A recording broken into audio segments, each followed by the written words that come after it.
Hello and welcome to this episode on Winding Up. We're going to be dealing with Chapter 20 of the Companies Act 2013. To discuss this very important chapter, we have with us Senior Counsel Mr. UK Chaudhary, who's also former President of the ICSI.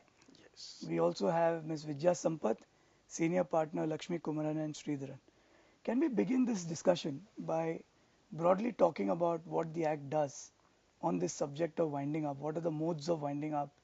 How does it deal with this aspect of company law? See, the entire chapter is divided into two parts.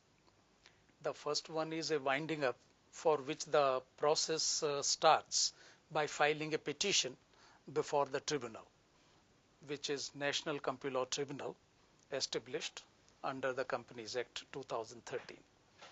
The second process starts with a voluntary decision taken by the company, primarily at the board of directors, and then convening a meeting of the shareholders where they can either decide that the very objects of the company for which it was incorporated has either become over, Right. or the objects of the company have been fully fulfilled and therefore there is no need for the company to exist.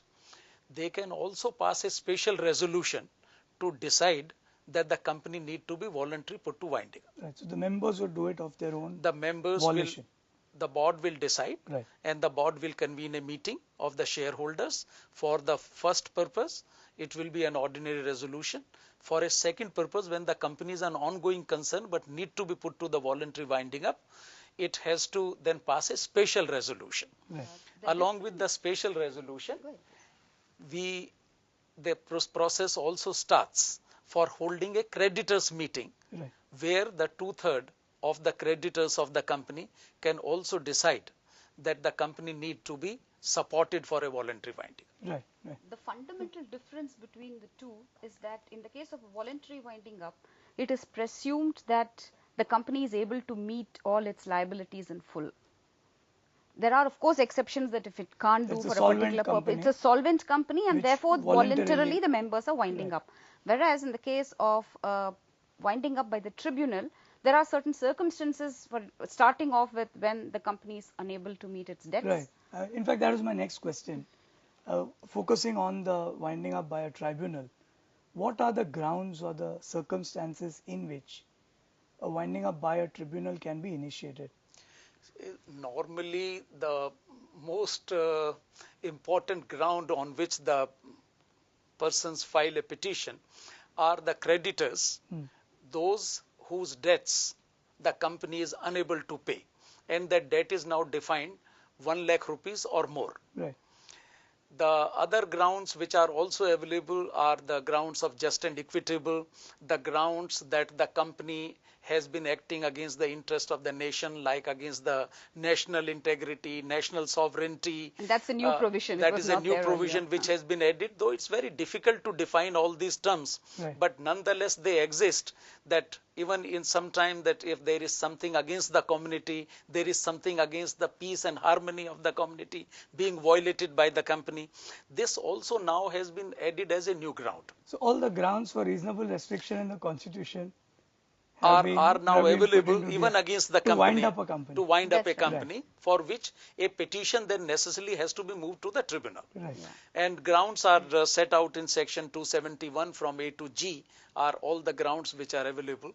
And now this power has also been given that even the company can also file a petition for its own winding. Right. So therefore, even if other stakeholders are opposed to it, shareholders could pass a special resolution and approach a tribunal? Yes, it is possible that some of the creditors or some of the shareholders or some of the preference shareholders may still not like the company to be taken to winding up. But then once the special resolution have been passed, then the process of a voluntary winding up can be put into motion. Right.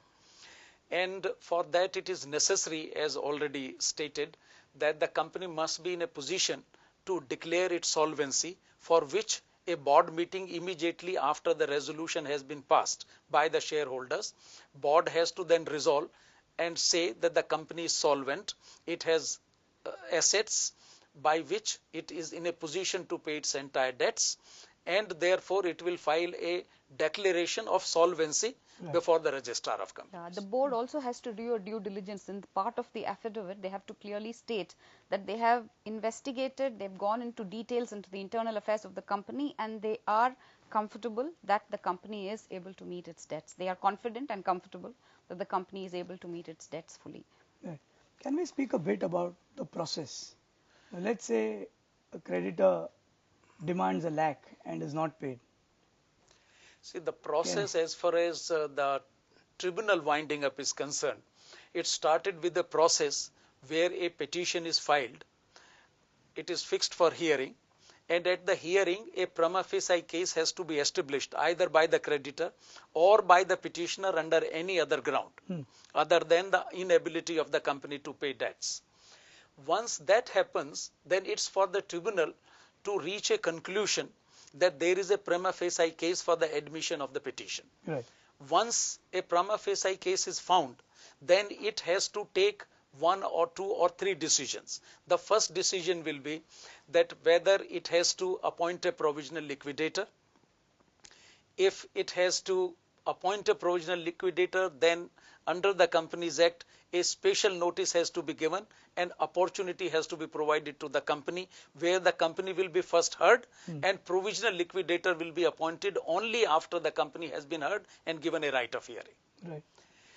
I would just like to intervene here to state that just because somebody owes $1 lakh of rupees does not automatically give that person a right. I mean, it gives a right to the person to go to the tribunal, but the tribunal has a lot of discretion and can say, please pursue your other remedies to get your alternative remedies. So there is a lot of discretion that is allowed to the tribunal to decide whether to go ahead with it or not.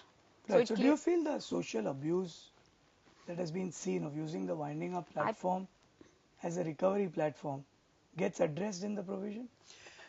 To a certain extent, yes, because now there is a special mandate by the law that if the tribunal find out on a prima facie hearing that there is an alternate remedy which is available to the petitioner, then tribunal at the preliminary stage itself can say, I am dismissing the petition and direct you to pursue your alternate remedy. Right. So therefore, it won't be a matter of course. Therefore, it will not be in any event this whole process of the first hearing and the final culmination of a final order has to be completed within a period of 90 days. Right. And also the company also has the right, the company directors and the company representatives and advocates have a right to come back to the tribunal and explain why the company, they believe in their view, the company should not be wound up. So there is an opportunity given, even if there is a prima facie view that there is a chance or there is a view that it can be wound up, they still have a chance to come back.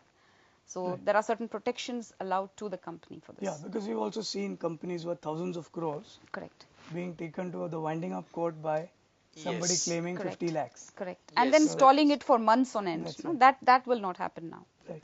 And that is how, the theory of the majority opposing the winding up has taken place in the various courts also. Right. That if at any stage the court feels or the tribunal will feel that there is a possibility that some of the major stakeholders will oppose winding up, then that discretion has then to be exercised in favor of not winding up the company rather than winding up the company. Right.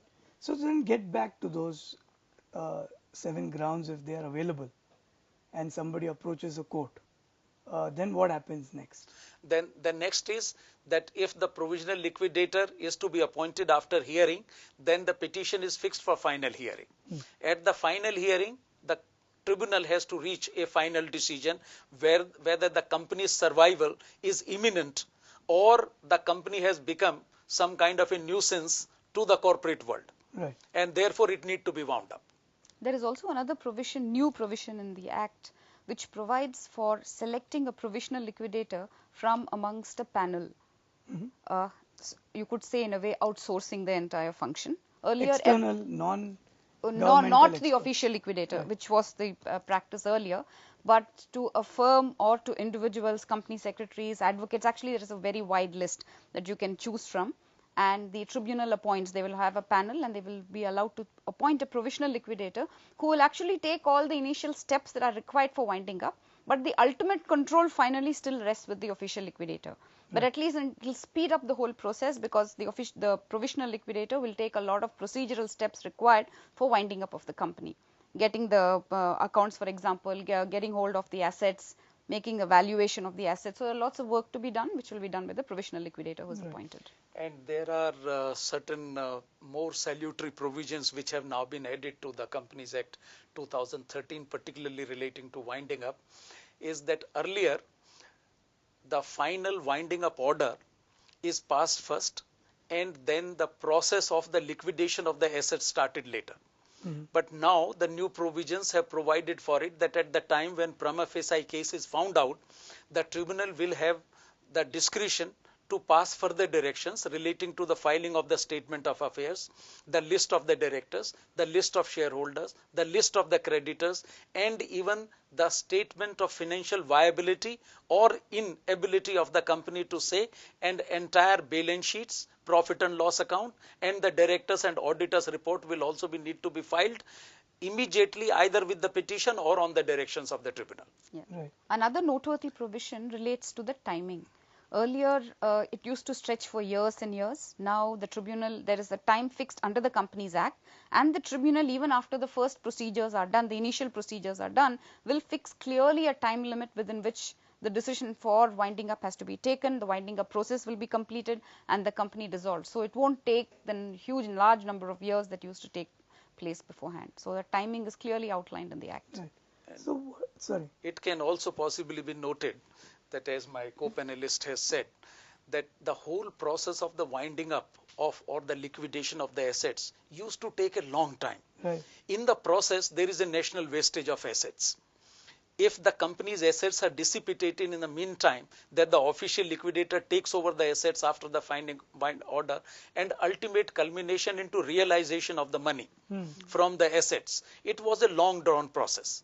Today, now with the new liquidators coming into place, which is known as the company liquidators, and this is a distinct breed other than the official liquidator which are attached to the tribunal.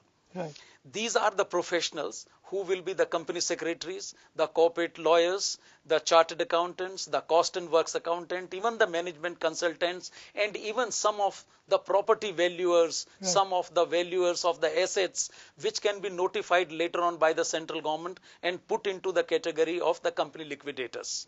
Yeah, and that is also the reason this that, will possibly go ahead, please. This will possibly expedite the entire process of realization of the assets. In the past, we have seen that it is not only the company's assets which are wasted. Ultimately, if the assets which are in the production, they are also producing wealth for the nation. And if we come to a situation where productive assets are used or permitted to rot for long time, number one, that it culminates and stop the production. Number two, that its realizable value gets considerably reduced with the passage of time. Therefore, these are the very salutary provisions by which you can expedite the whole process by involving the professionals and paying and sharing with them the certain charges of the fees, etc., by which you can even say that we will give you certain percentage of the realizable value of the assets if you can quickly put the whole exercise into place and then realize the assets as quickly as possible. And in the interest of governance, all these company liquidators, as Mr. Chowdhury calls them, they have to make a declaration of independence, or declaration to say what sort of conflict they have. So if they held, for example, shares in the company, or their relatives work in the company, or any other conflict that they may have, or they have some business or commercial dealings with the company, that has to be declared upfront so that the tribunal can take a view either to appoint them or to appoint somebody else who is completely independent.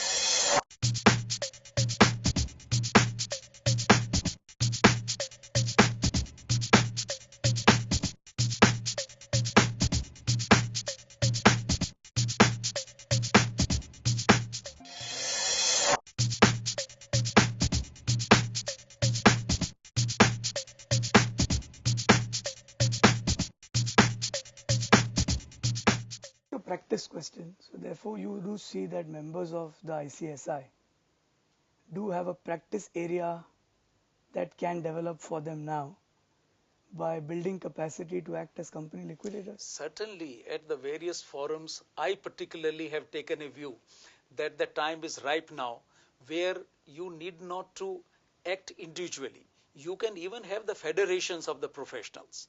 In the Federation of the Professionals, you can join hands, that ISI members possibly can join hands with the chartered accountant, with the cost and work accountant, with the management experts, with the experts which are good at valuing the properties or realizing the assets, or even can market the assets when you have to identify a particular buyer for the assets. Now, it's all a specialized process. It requires an expertise, it requires the skills, it requires the knowledge at your end. And if you can have a federation formed for this purpose, and I have been even pressing very hard that to put the actual realization and the value of all these new salutary provisions in the Companies Act 2013, even the individual acts of the professionals, they possibly need to be amended, where you can have the limited liability partnerships, where you can permit other professionals to come in. The multidisciplinary practice that is its known. Yes, that's right. So let's move on to the other type of winding up, which is the voluntary winding up. And can we talk through some of the processes in how a voluntary winding up takes The process for the voluntary is defined in the word voluntary itself. Number one, that it has to be a decision of the management first. That for some reasons, as I said, as explained in section 304, you have come to a conclusion that the company need to be put for a voluntary winding up. Now, you start the process by taking that decision in the management. The board realizes that the time has come to company for liquidation. Then a meeting is arranged of the shareholders, either to pass an ordinary resolution or to pass a special resolutions.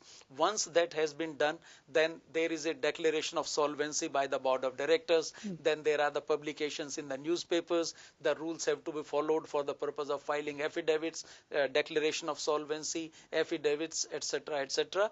And then comes the final decision of appointing a company liquidator. Now, this is the process in which the official liquidator is not attached for the realization of the assets. The company, the board and the shareholders themselves can take a decision that who will be the right person to realize the assets at the quickest possible pace and at the best price. Right. Also, what happens is the central government can decide on the application of anyone that the company, despite it being a voluntary liquidation, still and the declaration of solvency, that the company is not solvent and therefore unable to meet all its debts and pay all its debts, in which case there is also a prosecution and a punishment for the declaration, for making a wrong declaration of solvency, and it can be referred back to the tribunal. If, however, the company is solvent and it's able to meet its debt, then it bypasses the entire procedure of going to the NCLT at all, and it can be done by the official liquidator or the person appointed or the company liquidator appointed, and the company is dissolved without going through the process of going to the tribunal in the first place. And let me elucidate it further, that this is where the majority of the creditors come into picture. Let me also further clarify that even in a voluntary winding up, when the decisions are being taken by the shareholders and a simultaneous creditors meeting is being called, even the creditors which are in majority can take a decision that it is not worthwhile to keep the company in a voluntary winding up. Right. And it was even at that stage that they can refer the matter back to the tribunal, and even a voluntary winding up in midstream can be converted into a tribunal's winding up. So it's not as if it's completely out of the purview of a tribunal. There are many paths which would take it again to the oversight of a quasi-judicial. But not necessary. But not necessarily. In any event, in the end, when the company liquidator reaches a conclusion that the assets have been fully realized, the debtors have been paid, the creditors have been satisfied, the shareholders' contribution have been received, the final blessing, final blessings ultimately has to go through the official liquidator, that the final report has to be filed to the tribunal through the official liquidator. Right. Can I ask a question here? One of my favorite questions is that very often while discussing fiduciary duty of members of the board, the debate and the literature in most Commonwealth countries is, do the board members owe any duty to creditors or shareholders? Now we have 166 in the new act, which says that directors shall take into account the interests of all stakeholders, good general behavior, society, etc. So wouldn't creditors' interests actually now also have to be addressed by board members, particularly when the company is in a winding up mode, either voluntary or by a tribunal? I will say certainly now, because if you see the new provisions and you do not confine yourself to the winding up proceedings, in the end you will see that the management, the board of directors, the officers in default, including the auditors of the company, they are now responsible in a multifarious manner towards the creditors, towards the shareholders and other stakeholders. For example, anything which a creditor feel has not been done correctly according to the fiduciary duty or relationship of the directors, they can even file a class action suit against them if the loss is caused to the creditors. Right. Vijay, would you subscribe to that in your wide corporate experience? Yeah, I think, see, this debate has always been... I always believe that board of directors, when they sit on the board, they represent the interest of all stakeholders. Not just the shareholder. Definitely not. However, in the general meeting, they are allowed to represent themselves. That's always been the dividing line between board of directors and shareholders. So when they sit in the general meeting, they vote as shareholders. When they sit in the board of directors, they vote always in the interest of the company, of all the stakeholders, and achieve a balance. That's and the bigger point. So the point Mr. Chaudhary made is that the scheme of the act now makes it abundantly clear that the directors or the members of the board have to take into account interests of all stakeholders, not just... Yes, certainly they have to now think larger. They have to have a more open vision, that not only that the shareholders they represent or the management who appoint them to the board, but they have to think of all, not only in the larger context of the creditors, but I will go to the length of saying that even the society at large they have to think. For example, they have to think about the consumers. They have to think about the people who use the products of the company. Because if anything happens, now there is a different kind of special courts established. There is a liability of filing suit, and now the class action suit which can be started by the creditors, by the depositors, by the members, it will open otherwise a floodgate for the directors' responsibilities. Right. Sticking to the theme of winding up, but with this same idea, does this in your view pose any specific issues that the directors should bear in mind when winding up process starts? Yeah, I think one thing they need to do very clearly is first to ensure that, of course, if it is a winding up because they are unable to meet their debts, it means that, you know, the company that's 2 feet underwater already. However, if it is a voluntary winding up and they are filing a declaration of solvency, and the declaration of solvency has to be five weeks before the holding of the meeting of creditors, which is held a day after the meeting of the shareholders, they need to be very clear that the company is completely able to meet its obligations. Because the consequences of not doing their proper due diligence is pretty heavy on the directors. There is imprisonment or fine or both. Right. I will even add to this that even in a tribunal's winding up, now since there is an obligation simultaneously with the filing of the petitions, that statement of affair has to be filed by all the directors and the management of the company. It is imperative on their part that there is no malfeasance, there is no misfeasance, there is no embezzlement of funds, and there is no accounting process which can lead to a fraudulent practice against the creditors or against the members or other stakeholders. There is a specific obligation which is cast in the Companies Act on the members of the company, on the directors in particular, to ensure cooperation within 30 days they have to give all the documents that are required. There is a statutory obligation. So it's not just a fiduciary obligation or something that is up in the cloud, but very clearly cast in stone in terms of what their obligations are in case of even a tribunal winding up. Which brings me to the other important aspect in all winding up situations. What does the Companies Act 2013 do in the space of fraudulent preference or transactions in the immediate preceding past before a winding up happens? There is in fact more closely watch imposed now, in the sense that when you look at this kind of transactions, the statement of affairs is available even before the final winding up order is passed. The all directors' addresses, the director's responsibility, the statements, the balance sheet, the profit and loss account, all financial data and the statements are already with the tribunal.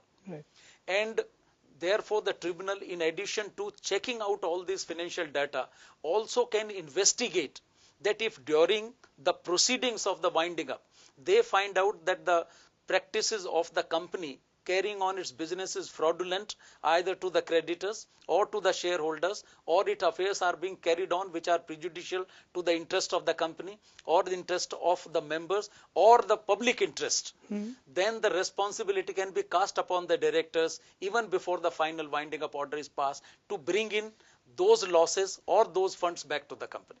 Also, if in a period of 6 months prior to the passing of the resolution at the board, not even the shareholders, for deciding on winding up, if the directors or the company has taken any steps to transfer any property out or to take any steps to give a person an advantage which would normally would not have had under this circumstance, then the tribunal can completely reverse all of that and make it void. Make all those transactions, including transfer of property, movable and movable property, void. Now, reconciling that with how day-to-day business decisions get taken, would you then advise company secretaries that if a company is not in a position where it has to be wound up, but if it's entering a zone of financial stress, how much should the board be involved in decision making, and how much should company secretaries stress on involving the board rather than a board authorized management to do transactions which could later be called into question as being outside the ordinary course? See, according to me, the company secretary and the board members have to be very careful now in the new regime of Companies Act 2013. Particularly, you have to keep now in mind that other than that you are an officer in default for every conceivable offense under the Companies Act, particularly in the case of a winding up, if any fraudulent transaction is found, other than prosecution, you become personally liable of making good the losses. Right. In addition to that, as I have already said, that not only that you make good the losses to the company, but even the members can sue individually the directors and the company in a class action suit. Right. And therefore, the damages could be exemplary now. Right. So, would you have some perspective on this, and what sort of capacity building one will have to do? No, I think it is, what's called the business judgment rule, that you cannot stop all the operations of the company just when the company is entering into the danger zone. However, when it gets into the danger zone, then the antenna of the directors and the management should also be alerted at the same time. Right. The word used is fraudulent preference. So any action that is done in good faith in the interests of the company in the normal course of business will not be deemed as fraudulent preference. So, the prima So facie it's the case mind, has to be made it's a mens before you rea defend really. that it's not fraudulent preference, or would all transfers be first assailed as fraudulent preference and the owners then shifts to See, show it somewhere as there not? is a presumption in law Right. that all transactions which have been done within a period Immediate of 6 months, past, yeah. immediate past, that is the period of 6 months, it will be presumed that they are in the fraudulent preference. All other transactions beyond that will depends upon their bona fide. Right. It will also depend upon that there is a good faith transaction. It will also depend upon whether they are the arm's length transaction or they are the transaction between the related parties. This all have to be examined on the individual cases. Right. It is very difficult to make a general sweeping statement. Yeah. But However, again, the onus will clearly be on the directors of the company because all eyes will be demonstrate upon bona them to fides. demonstrate their bona particularly fides. since you don't know whether in the next 6 months a petition is going to get presented by somebody or the Correct. other or not. Yes. And it goes to 1 year for cases of transfer of movable and immovable property. Right.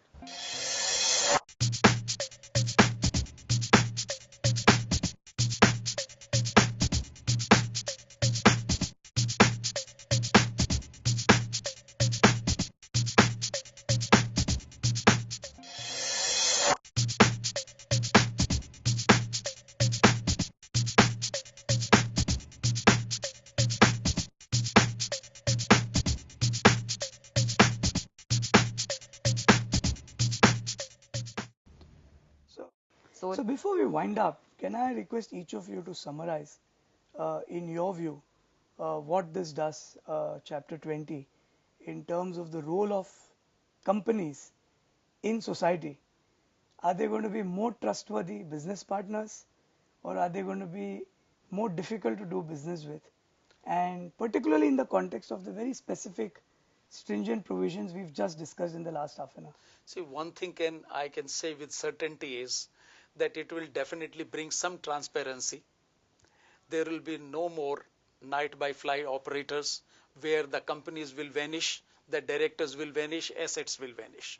So it will bring a corporate transparency, because the responsibility of maintaining the transparency is interlinked with the filing of the petition itself. And it will therefore lead to a situation where if the petition is filed, then you should be in a position to immediately put your house in order and say that there is nothing so terribly wrong with the company which will catch you off guard as and when the final winding up order is passed. In my view, there's protection given both to the company as well as to the creditors.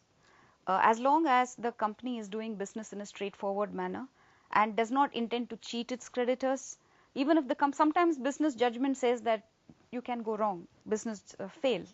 In such situations, the company will go into winding up. The creditors may not get their money, but nobody is going to blame them. There is a protection that is given.